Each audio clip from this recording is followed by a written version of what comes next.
Every city claims to have them, and every city will tell you that theirs is the best. Most larger places will lay claim to having quite a few. I am, of course, speaking of secret bars, or in some cases, secret clubs. They generally fall under a simple concept: a bar with no name out front, where a secret password is required to get in. This is what started my obsession, and may have cost me my soul. The year was 2001. I had turned 21 earlier that year, and had already taken up all the new freedoms that come with that age. I had done bars, strip clubs, casinos, you name it. At first it was so cool because for years I had felt like a kid, like some wet behind the ears idiot that the rest of the world just sort of patted on the head. Even after turning 21, things remained annoying. People would hear that I was 21 and treat me not like an adult, but as a new adult. Like a grown-up that still needed grown-ups. I was annoyed. I worked downtown in a dreary office, inputting data. The nice thing about it, though, were my hours. 3 p.m. to 11 p.m. For a single guy in his early 20s, it was perfect. I got to sleep in every day, and I would get off work just in time to take the quick walk from the New Orleans Central Business District, cross over Canal Street, and bam! I was in the French Quarter. Land of booze and women. Lots of fun times were spent down there. But as I said, even that began to get boring. Really boring. So I began to research secret bars. I found a few right away, and most of them were just as boring as the regular bars. One in particular, called Mythique, was located up a narrow stairwell, accessible only through a tiny door located under the bar downstairs. Once I got up there, though, it was just another bar. The clientele was a bit more pretentious. Most of them thought they were the second coming of Lestat, but in the end, it was the same thing. A bar, drinks, people, and usually crappy music. I remember one night I was at home in my tiny apartment, using Metacrawler. Remember, this was 2001. And searching for more secrets in my city that I was now old enough to exploit. I kept finding links to the same boring places I always went to. Then my email binged, or I should say announced, "You've got mail." I clicked open and saw the heading for the message read, "Secret Bar." Now I was sure if I had asked someone on my AOL buddy list for help, and I didn't recognize the sender. I figured maybe I was in a chat room one night and asked around, but I figured it was worth a check. The email was simple and short, and read something like this: Secret New Orleans Bar. Looking for a journey? Not afraid of hell? Not too shy for heaven? Then come visit us. Be in Jackson Square tonight at 2 a.m. Wear a black shirt and grey pants, and have a cup of coffee in your hand. Seat yourself in the third bench. This is your only invitation. Miss it, and you will never be invited again. P.S. Come alone. Tell no one. That was the end of the email. I was lucky that my job required me to wear a suit because it just so happened I had a pair of grey slacks. I pulled on a black t-shirt and realized that I actually looked pretty good. I figured this could be a prank, but even if it turned out to be nothing, I would go out and have a few drinks anyway. Maybe even get laid. I didn't have to go to work the next day, so this night could turn out to be fun anyway. However, I may have been a bored, idiotic 21-year-old, but I wasn't totally stupid. This could also be a trick, a trap, or something worse. So I called my best friend Mike up. I told him that I was going to meet some strangers from work and that I wasn't sure about them. I told him I would call him by 4 a.m. and if I didn't, for him to call and check up on me. I told him I would be in the quarter. Mike had to be up for work at 4 a.m. anyway, so it wouldn't put him out of his way to call me when he got up. I left my apartment around 1:30 a.m. I only lived about 15 minutes from downtown, but I figured I would make sure I was on time. By 1:55 a.m., I was sitting on the third bench in Jackson Square, sipping my coffee and waiting. At 2 a.m., the cathedral bells rang out twice, and I received a tap on the shoulder. A gorgeous woman was sitting next to me. I thought to myself, this is too cliché to be real. To me, she seemed like a walking cliché for a hidden bar. Goth girl, mid-20s, really hot, yeah. She was from the bar. I knew it from the start. "I'm Jody," said the woman. "Well, at least you're not Raven or Death or Lilith or some other stereotypical goth name," I said, but I did so with a smile. She returned my smile with one of her own. "Nope, always been Jody. And you must be Kurt, right?" She knew my name. Very cool.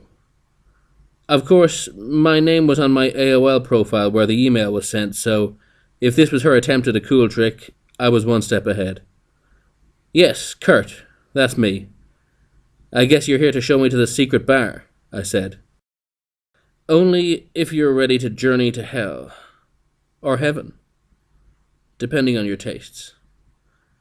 We like to consider this to be the first back-out point for new clients.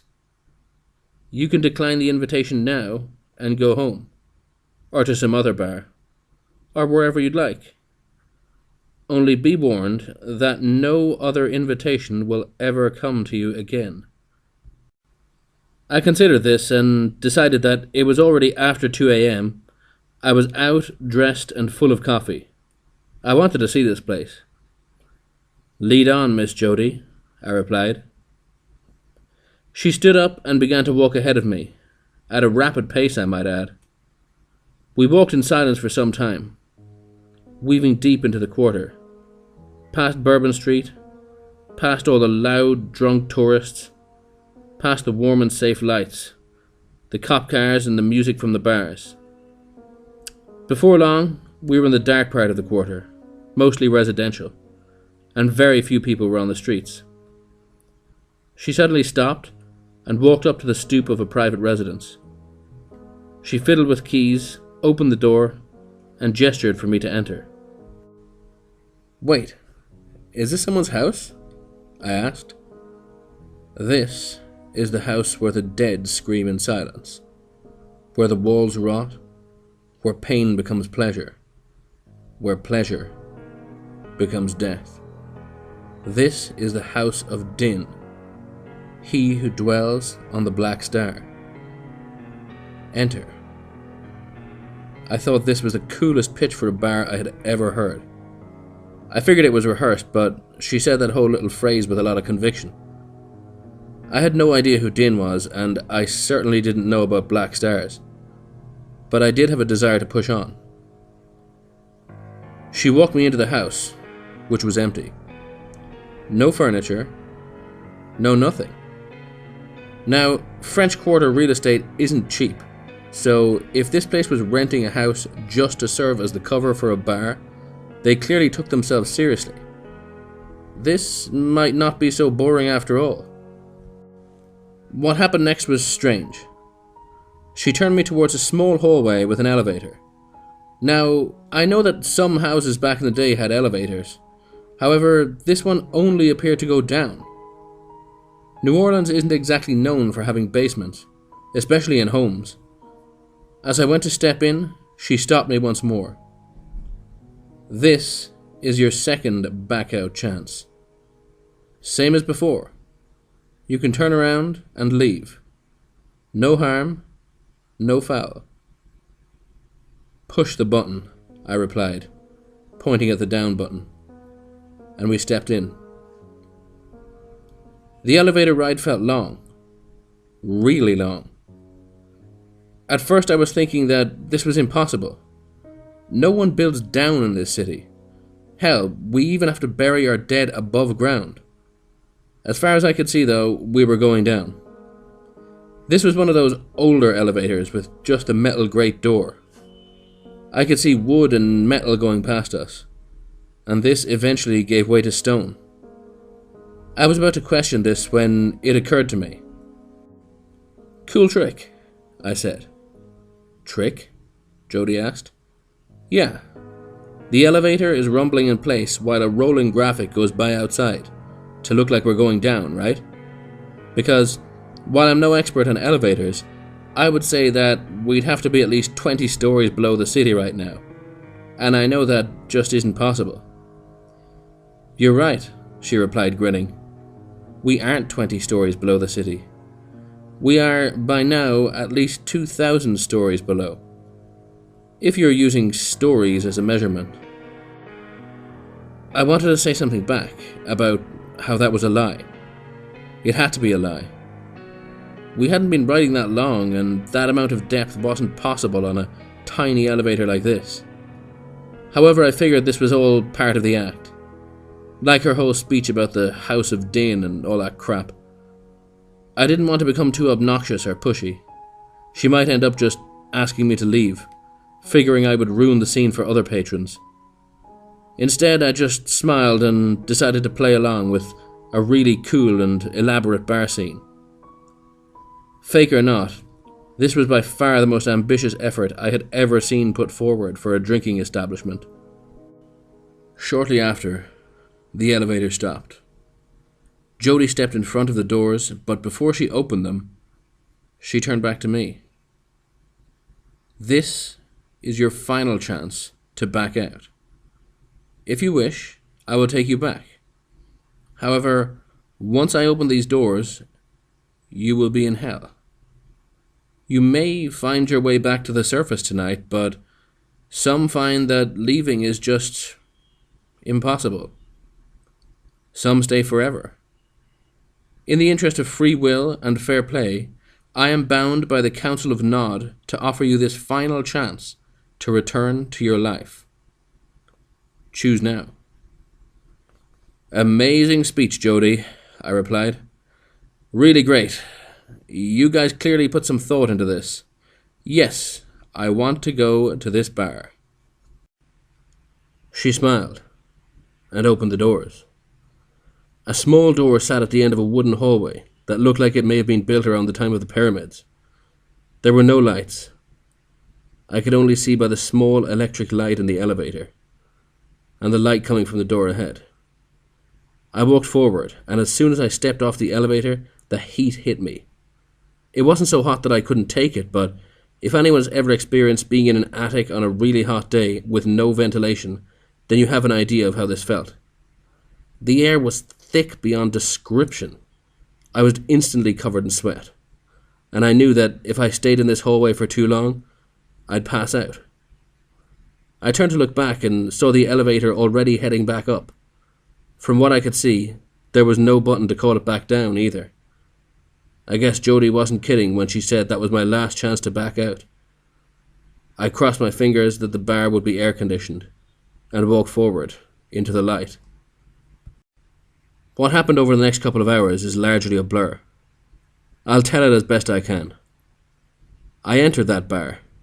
It was small. Very small. About the size of a bedroom.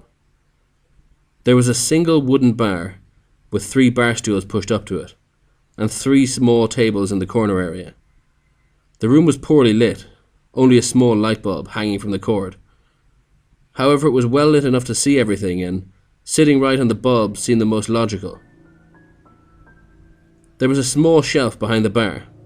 Typical setup, liquor bottles in front of a mirror. There were 5 others in this room, plus the bartender. I saw a gothic girl sitting at one of the tables, sipping a drink with a rather plain-dressed man. There were 2 gentlemen at the other table. One was wearing a business suit, the other was wearing that awful cowboy attire that was popular in almost all walks of life, even secret bars. There was another woman, average in appearance, probably in her mid-30s, smoking at the other side of the bar. Of course, there was me too, so that completed our little circle. There was no music playing. The walls were old wood, oak maybe. The bartender, now he was a classic. White shirt, black pants, suspenders and a bow tie, like something out of the Roaring '20s. It was still hot too. Not as bad as the hallway, but pretty awful. Liquor would only make me hotter, but I was here now. I figured I'd test the waters. Now, as for liquor, I saw no bottles that I could recognize. None were labelled. There was no beer either. No name brands, no cash register, no bar mat. This place was as simple as you could want. After a moment, the bartender spoke to me. "Welcome to hell," he announced, smiling. Cool name. Sort of expected it, though. I tried not to sound rude or pretentious. They had put on a great show tonight, but calling the place hell? Really? Too predictable. Well, it translates differently in a lot of places. Hell is just the way you know it. Shall I call it something else? He asked. And he didn't seem to be joking or annoyed. No, hell is fine. How about a drink? Jack and Coke, please, I said. No Jack here, and no Coke either, he answered at once. What do you have then? I asked. Well, most people down here have a drink we call regret. I can also serve you loneliness, or if you're feeling particularly bold, our house special is damnation. Wow, you guys are really playing up the hell thing. Okay, serve me some regret, please. He handed me a drink poured from a brown bottle. It tasted amazing too. I figured it to be a bourbon and wished I had some Coke to mix with it. Apparently there was no ice here. I chuckled. Of course not. Ice in hell? What am I thinking?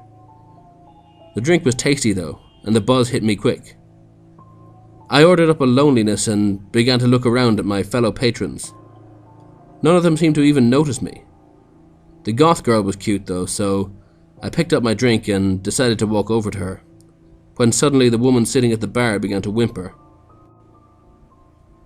I'm so thirsty. Can I please have some water? She seemed to be pleading this to the bartender. No, ma'am, he replied with that same stupid grin. No water in hell, not even a small amount. Have another cigarette, though. Wash it down with some hard liquor. No more smoking. My mouth is too dry. No more liquor. Water, please, she continued. And to me, it began to sound a lot like begging. Instead of handing her water, he held out an unlit cigarette.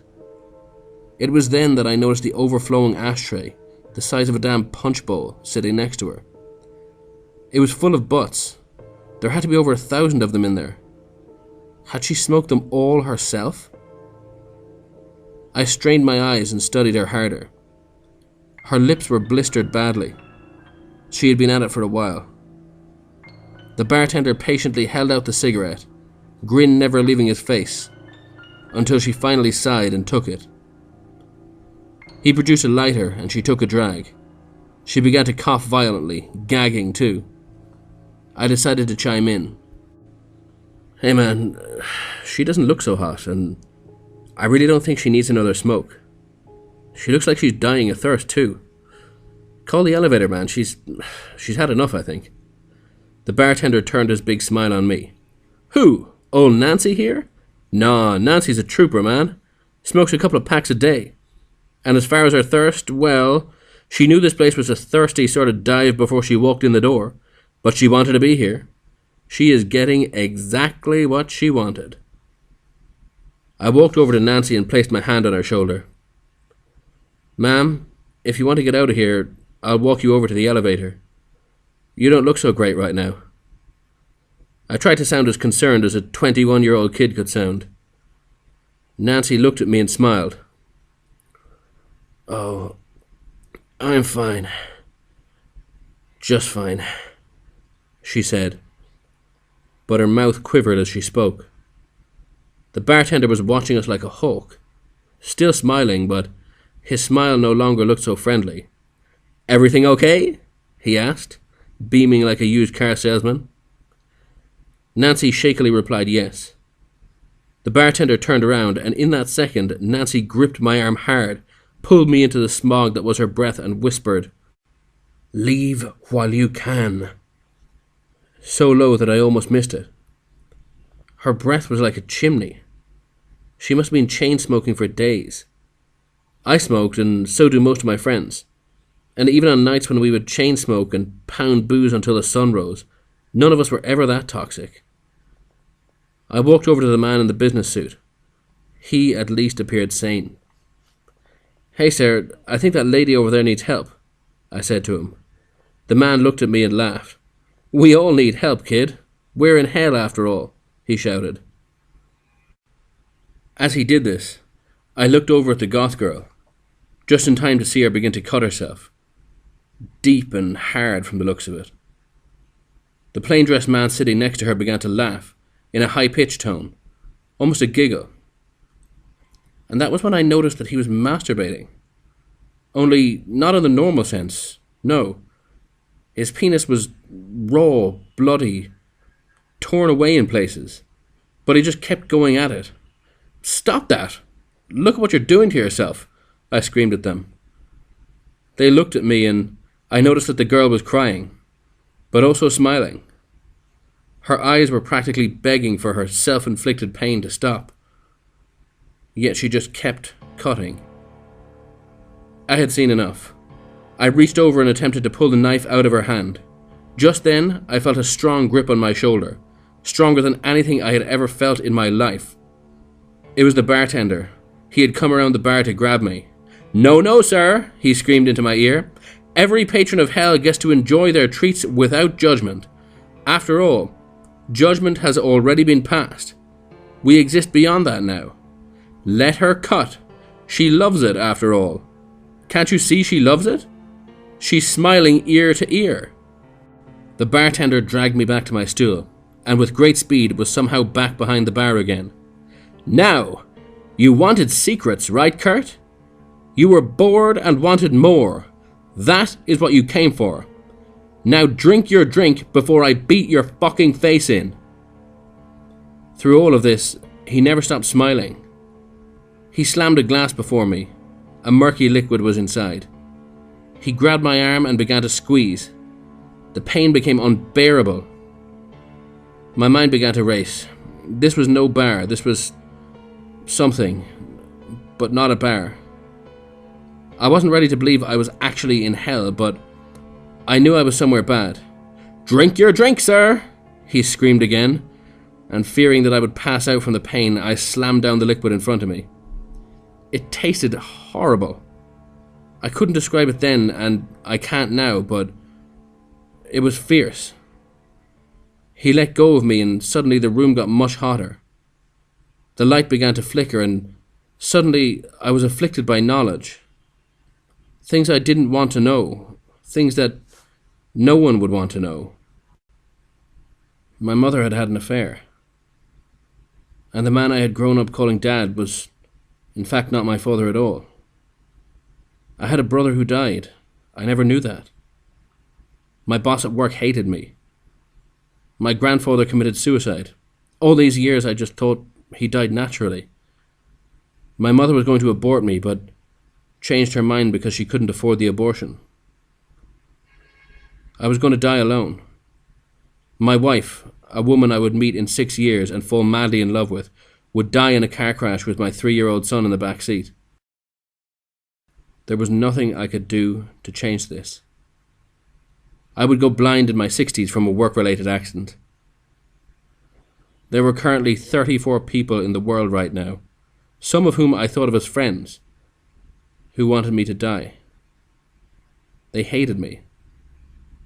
No one, not my mother, not my father, no one had ever loved me at all. Those were just a few of the secrets that suddenly hit me. There were thousands, maybe millions more, But by then my mind couldn't process them all.